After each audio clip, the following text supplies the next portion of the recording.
بسم اللہ الرحمن الرحیم۔ اہل بیت ہماری روح اور ہماری جان ہے۔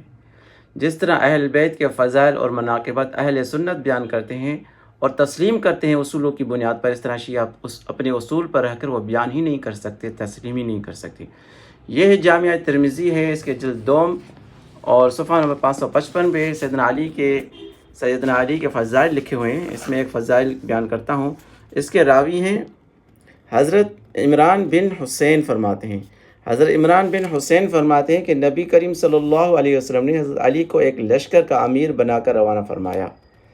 چنانچہ ایک چھوٹا لشکر لے کر گئے اور مال غنیمت میں سے ایک باندی لے لی۔ اچھا، یہ پھر پورا قصہ لکھا ہوا ہے کہ کچھ چار صحابہ کو اس پر اعتراض ہوا کہ جب مال غنیمت تقسیم ہی نہیں ہوا تو سیدنا علی نے باندی اپنی حصے میں کیسے رکھ لی۔ یہ ایک اعتراض ہوا جو انہوں نے یہ اعتراض نبی اکرم صلی اللہ علیہ وسلم سے جا کر مدینے میں کیا۔ یہ دیکھیں، اور نبی صلی اللہ علیہ وسلم نے ان کا اعتراض سن کر کیا فرمایا؟ نبی اکرم صلی اللہ علیہ وسلم اس کی طرف متوجہ ہوئے اور آپ کے چہرے پر غصے کے آثار نمایاں تھے، اور 3 مرتبہ ارشاد فرمایا کہ علی سے تم کیا چاہتے ہو؟ علی سے تم کیا چاہتے ہو؟ علی مجھ سے ہے اور میں اس سے ہوں، اور وہ میرے بعد ہر مومن کا دوست ہے۔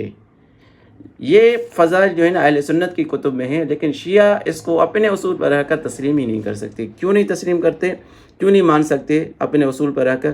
کیونکہ شیعہ مذہب میں نبی صلی اللہ علیہ وسلم کے بعد تمام صحابہ سوائے 3-4 کے مرتد ہو گئے تھے۔